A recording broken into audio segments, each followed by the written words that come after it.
my dear students. Today we are going to discuss a question from which chapter? Ray optics. Okay, please read the question carefully.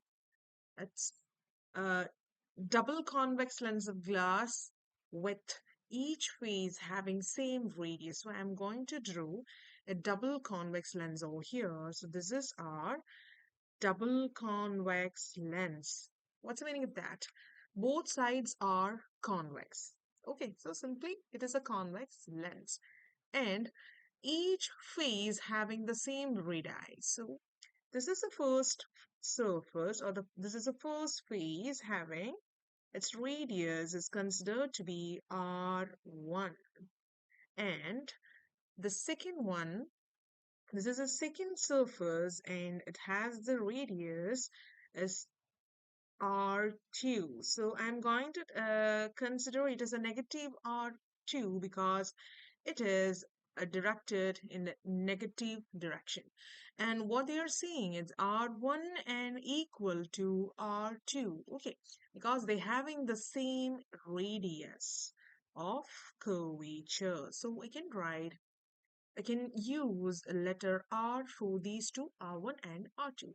So this is simply R, but this is minus R because it has taken in the negative direction. And it is cut into two equal parts. See, this is our convex lens. And it is cut into two equal parts perpendicular to its principal axis. So what is actually principal axis?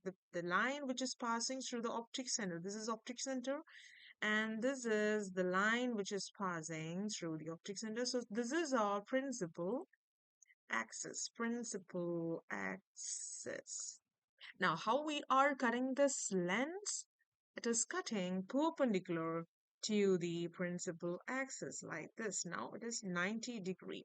So we would be getting two parts of the lenses like this.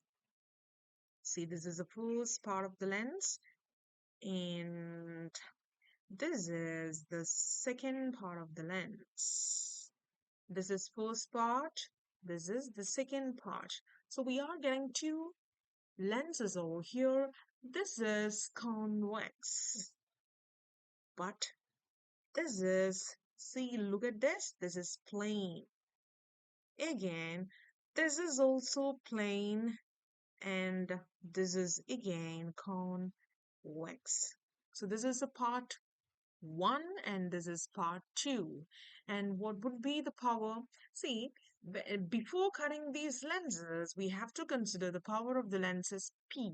Okay? This is P.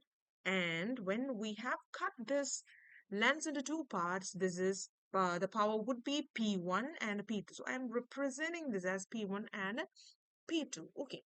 Now, before studying or before going into this problem, we have to study the equation that the power is equal to 1 by f, the focal length. It is a what reciprocal of the focal length of the lens. And one more thing you have to study, what is that? We already know the equation 1 by f is equal to n minus 1 into 1 by r1 minus 1 by r2. What is this equation? Yes, this is lens maker's formula. And what is f? What is f? F is the focal length. Very good. Focal length. And what is N? It is a refractive index. And R1 and R2 is the radius of curvature of the lens. Okay, come back to the problem. Now, see, I'm considering these pieces into two different pieces, two individually, okay? So this is the first part. Now, I'm going to consider the two surfaces like this. See, this face is a plane, right? So for this plane, we are considering the radius as what? Infinity. So the radius of this is the second phase, right? Second phase, and this is the first phase of this piece. So the radius of the second surface is considered as a minus infinity. Why? Because it is taking a negative direction. So I just put the negative sign over here. Okay, and for this second surface, sorry, the first surface, see this is the first surface. If I am extending this surface like this, we would be getting a sphere, and its radius is considered as R1, which is equal to positive R, right? Because in the beginning of this question, we already mentioned that. See, this R1 equal to R2 equal to R because the radius of curvature of the single piece, the first piece length as a R, they were equal. So we have considered it as R. Now, just use this picture to find out the power of this piece.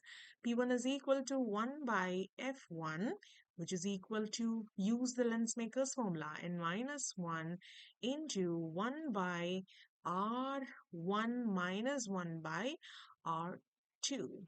Just substitute the values. N minus 1 into, here R1 is, yeah, see, this is positive R. So I am putting R over here minus 1 by R2 is infinity. So I am putting negative infinity. Actually, there is no negative infinity, but I am putting the sign to make you understand more better. Okay, so P1 is equal to N1 minus into 1 by R minus 1 by the 1 by infinity becomes a 0. So simply it is n minus 1 into 1 by R itself, and it is P1 is equal to n minus 1 by R. So this is the power of the first part. Okay, first part. Now we are going to study or find out the power of the second piece.